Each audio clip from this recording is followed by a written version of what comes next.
हमारे चैनल में आपका स्वागत है। मैं हूं रामचंद्र मौर्य। दोस्तों, आज की एक बड़ी खबर है जो कि अंधविश्वास, पाखंड और ब्राह्मणवाद का विरोध करने से संबंधित है। दरअसल छत्तीसगढ़ के मुख्यमंत्री भूपेश बघेल के पिता नंद कुमार बघेल, जिनकी उम्र 86 साल की है, बुजुर्ग हैं, अंबेडकरवादी हैं, बुद्धिस्ट हैं। उन्होंने कुछ टीका टिप्पणी ब्राह्मणवाद पर और तथाकथित भगवान राम के ऊपर किया है। उस टिप्पणी को लेकर के पूरे देश का ब्राह्मण समाज नाराज हो गया है और कई जगहों पर, लखनऊ में भी, रायपुर और कई शहरों में नंद कुमार बघेल के खिलाफ एफआईआर कराई गई है। वो एफआईआर किस धारा में की गई है आप जान लीजिए।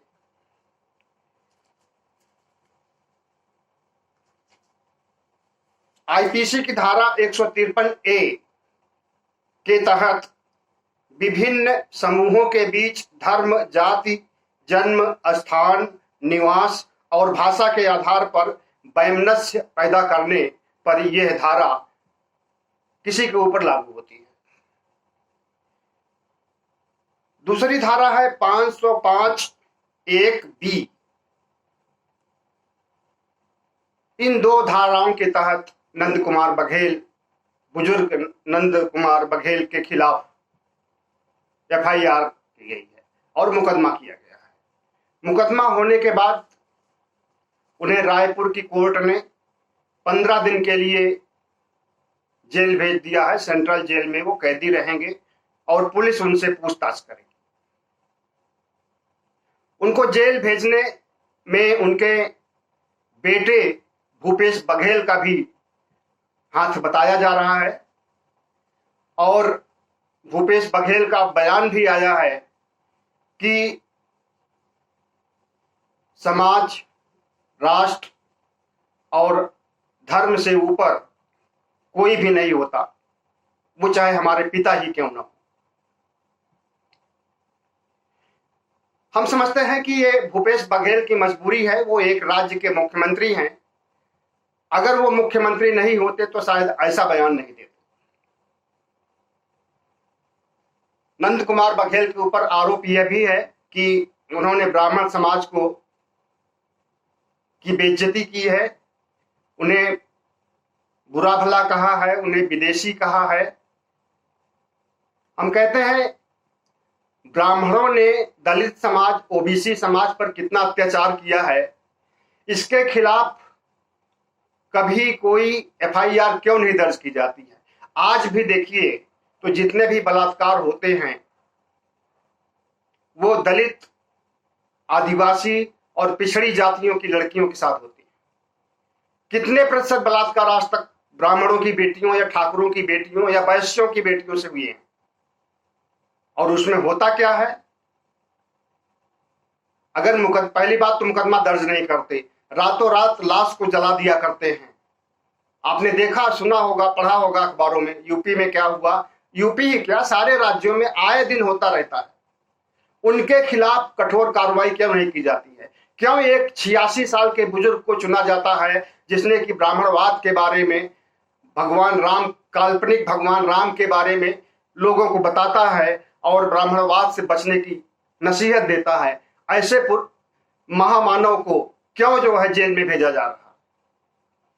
हम समझते हैं कि जेल भेज देना एक दूसरी चीज है और उन्होंने क्या बोला है, कैसे बोला है, किन शब्दों में बोला है, उसे जो है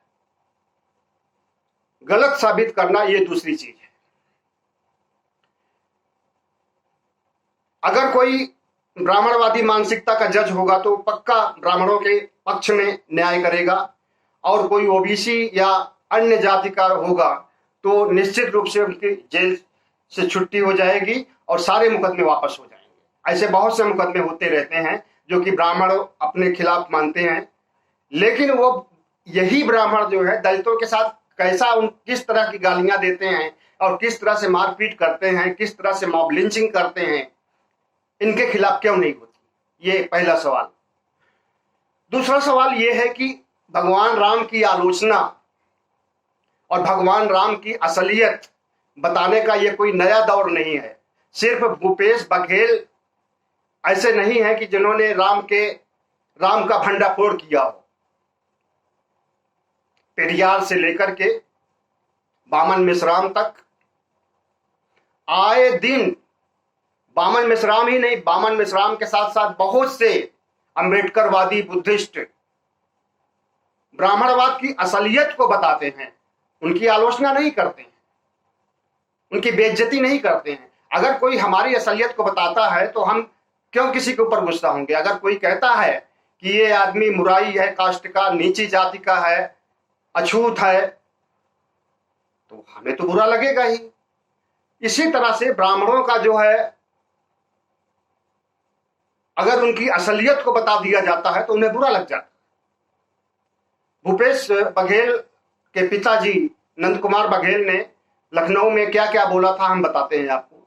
उन्होंने ये कहा कि ब्राह्मण विदेशी हैं, नंबर 1, इनको अपने मुल्क लौट जाना चाहिए, और अगर ये नहीं लौटते हैं, विदेशी घुसपैठिए हैं, अगर ये नहीं लौटते हैं तो इनको देश से निकाल देना चाहिए।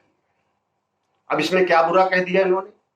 जिस तरह से ये, अब अगर आपको देखना है इसकी असलियत तो तीसरी आजादी जब्बार पटेल की एक फिल्म है, उसको देख लीजिए, पता चल जाएगा कि हाँ, ब्राह्मण लोग विदेशों से कैसे आए और कैसे लोगों पर, आदिवासियों पर, दलितों पर, ओबीसी पर, बौद्ध धर्म के अनुयायियों पर, बौद्ध भिक्षुओं पर किस तरह से अत्याचार किए, किस तरह से कत्लेआम किया, और आखिरी मौर्य सम्राट तक का, जो शासक तक का जो है कत्लेआम कर दिया। तो ये अत्याचार ब्राह्मणों का किसी से छिपा नहीं है, ये सब इतिहास का एक सच है जिसे सबको मानना पड़ेगा। और अगर इसी सच को कोई बयां कर देता है तो उसे जेल भेज दोगे। हम नहीं मानते कि नंद कुमार बघेल ने कुछ भी गलत किया है। अगर भीमराव अंबेडकर अभी जीवित होते, पेरियार अभी जीवित होते, तो वो फिर से यही बात कहते कि राम काल्पनिक हैं और 22 प्रतिज्ञाएं दिलाते। उन्होंने दिलाया भी। 1956 में अपनी मृत्यु से थोड़े समय पहले उन्होंने बौद्ध धर्म को त्याग दिया और राम कृष्ण जितने भी काल्पनिक, कोरे काल्पनिक हैं, ईश्वर हैं, भगवान हैं, सबकी कड़ी आलोचना किया और उनसे सावधान रहने के लिए बहुत बड़े समाज को, 85% समाज को उन्होंने संबोधित किया। भूपेश बघेल तो लखनऊ में एक मीटिंग में बोल दिए। अंबेडकर ने तो राष्ट्रीय स्तर पर लाखों की भीड़ में बौद्ध धर्म को छोड़ा, हिंदू धर्म को छोड़ा और बौद्ध धर्म को अपनाया, और हिंदू धर्म के देवी देवताओं की खुलेआम आलोचना किया। उनके ऊपर क्यों नहीं FIR किया गया उस समय? या उसके बाद आज भी उन 22 प्रतिज्ञाओं को क्यों नहीं इतिहास से निकाल दिया जाता? निकाल सकते हो, है हिम्मत? नहीं है। देखिए, अब बहुजन समाज जाग चुका है। एक नंद कुमार बघेल को आप जेल में डाल दोगे, 10 नंद कुमार बघेल पैदा होंगे। एक संभुक को आपने मार दिया, 50 संभुक एकलव्य पैदा हो गए। जितना ही अत्याचार करोगे उतना ही अत्याचार का पाप का घड़ा आपका भरता जाएगा, और जिस दिन पाप का घड़ा भर जाएगा उस दिन जो है कोई बर्दाश्त करने के मूड में नहीं रहेगा। कोई भी ओबीसी, कोई भी दलित, कोई भी आदिवासी बर्दाश्त नहीं करेगा, और जब बर्दाश्त नहीं करेगा तो इस तरह की बयानबाजी जरूर करेगा जिस तरह की बयानबाजी नंद कुमार बघेल ने की। हम कहते हैं अगर नंद कुमार बघेल ने यह बात कही कि ब्राह्मणों का बहिष्कार कीजिए, ब्राह्मणों से कथा प्रवचन और जितने भी पाखंड, ढोंग, रामायण, अखंड रामायण, सत्यनारायण व्रत कथा होता है, इसे मत कीजिए, ऐसा उन्होंने बोला। और बोलना भी चाहिए। उन्होंने ही अकेले नहीं बोला, हम भी बोलते हैं, आप भी बोलते हैं, वामन मिश्राम, राजरत्न अंबेडकर, हजारों लोग हैं जो इस बात को बोलते हैं। तो सबको ले चलो जेल में, हम भी तैयार हैं चलने के लिए, चलो ले चलो। कितने लोगों को, कितनी बड़ी तुम्हारी जेल है जो सबको उसमें जगह दे पाओगे? ऐसा नहीं है। अब चूंकि नंद कुमार बघेल एक शख्सियत के फादर हैं और उस शख्सियत को नीचा दिखाना है, क्योंकि वो एक पिछड़ी जाति का आदमी है और बघेल ने जिंदगी भर संघर्ष किया है, जिंदगी भर उन्होंने, नंद कुमार बघेल ने ब्राह्मणवाद के खिलाफ बात कही है। आज ही उनको जब 86 साल के हो गए तब जेल भेजने की क्या जरूरत है? और जेल में भेजने के बाद वहां बैठा हुआ डिस्ट्रिक्ट कोर्ट का जज किस आधार पर फैसला सुनाएगा और उनको लंबी जेल के लिए भेजेगा? हम नहीं समझते इस चीज को। अगर बगैर गाली गलौज किए किसी भी पाखंड का खुलासा, भंडाफोड़ किया जाता है तो वो किसी भी तरह से किसी धारा के अंतर्गत नहीं आता है। और नंद कुमार बघेल ने किसी को गाली नहीं दी है, ना किसी के मां को गाली दी है, ना किसी की बहन को गाली दी है, और ना कोई अपमानजनक बात बोली। उन्होंने आसान शब्दों में, उनका वीडियो उपलब्ध है, उसको देख लीजिए, और जज भी देखेगा, आप भी देखिए, आप बताइए कि जो है वो क्या गलत बोला।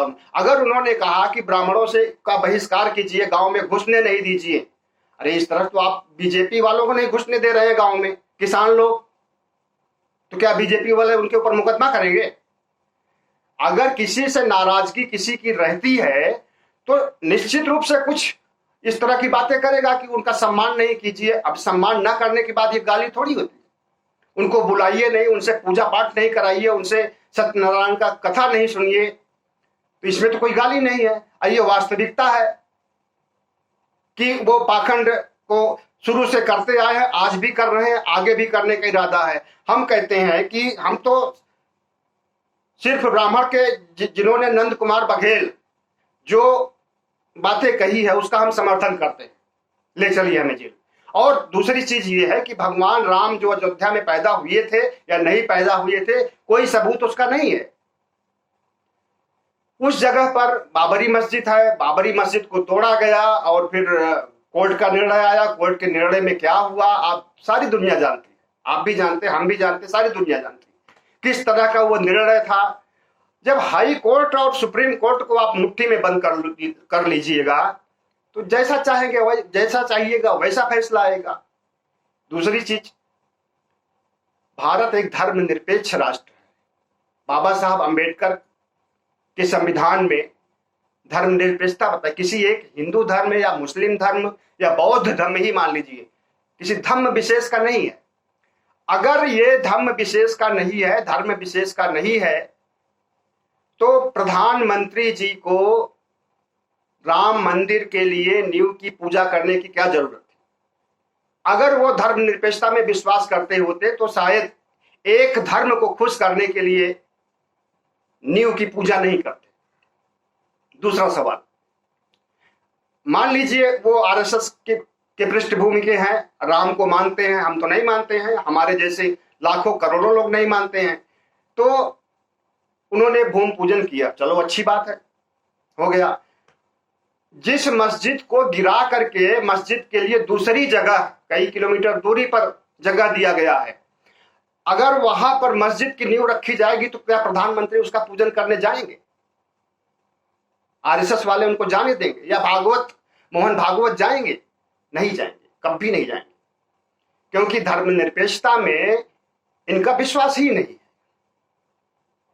सिर्फ अपना धर्म का चश्मा, हिंदू धर्म का चश्मा पहन करके उसी चश्मे से सारी दुनिया को देखना चाहते हैं।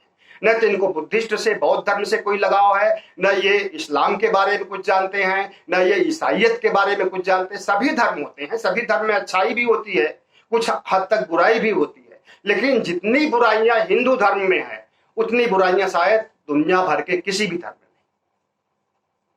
और उन बुराइयों को जन्म देने वाले वही हैं जिसको जाने के लिए नंद कुमार बघेल ने, जिनको भगाने के लिए नंद कुमार बघेल ने आह्वान किया था। तो हमारा ये कहना है कि ब्राह्मणों को यूरेशिया लौटने के लिए अगर उन्होंने सलाह दिया, अब उस सलाह दिया है, उन्होंने भगा नहीं रहे डंडा लेकर के, आपको भी सलाह दिया कि निकाल करके भगाइए उनको, क्योंकि आपके ऊपर अत्याचार आए दिन वो करते रहते हैं, आए दिन बलात्कार होते रहते हैं, और तमाम तरह की मंदिर में नहीं घुसने देने के लिए मार डाला जाता है, और सबरी वाला मामला सब लोग जानते ही हैं। दुनिया भर के अत्याचार की जड़ अगर कोई है तो वो ब्राह्मण है। और अगर उनको जो है भावावेश में आकर के उन्होंने बोल दिया कि हाँ इन्हें देश से निकाला जाना चाहिए, देश से बाहर किया जाना चाहिए, तो हम नहीं समझते कि इसमें बुराई है। और जो माननीय जज निर्णय दे रहे हैं उन्हें भी नहीं समझना चाहिए, उन्हें भी आरएसएस के चश्मे से नहीं, संविधान के चश्मे से न्याय करना होगा। बाबा साहब ने बहुत पहले हमें अलर्ट कर दिया था कि राम और कृष्ण या कोई भी देवी देवता या ब्रह्मा कोई नहीं होते हैं, ये सब काल्पनिक ढकोसला हैं। अगर उन्हीं की बातों को हम दोहराते हैं, समाज में जाकर के लोगों को समझाते हैं कि बाबा साहब ने क्या कहा है, पेरियार ने सच्ची रामायण में क्या लिखा है। सच्ची रामायण तो गया था कोर्ट तक, इलाहाबाद हाई कोर्ट में ब्राह्मणों की हार हुई थी। इसी तरह से पेरियार की बहुत सारी टिप्पणियों को लेकर कोर्ट तक गए थे, कोर्ट ने इनकार कर दिया निर्णय देने से, पेरियार के समर्थकों की जीत हुई थी। वही यहां पर भी होगा। 21 तारीख का इंतजार है, 21 सितंबर बहुत दूर नहीं है। फिलहाल हम इस पर ज्यादा कुछ टीका टिप्पणी न करके इंतजार करते हैं कि 21 तारीख को क्या होता है, और आप अपनी राय बताइएगा टीका टिप्पणी में, जो कमेंट का एक की जगह होती है यूट्यूब में, और उसके आधार पर हम दूसरा वीडियो बनाएंगे जब कोर्ट से कोई निर्णय आएगा। तो बहुत बहुत धन्यवाद, समय देने के लिए साधुवाद। अपना ख्याल रखिए, अपनों का ख्याल रखिए, और अम्बेडकरवादियों का, बुद्धिस्टों का ख्याल रखिए। बहुत बहुत धन्यवाद। अगर हो सके तो हमारे चैनल को, जो कि आज से ही शुरू किया गया है, सब्सक्राइब कीजिए, लाइक कीजिए, शेयर कीजिए। बहुत बहुत धन्यवाद।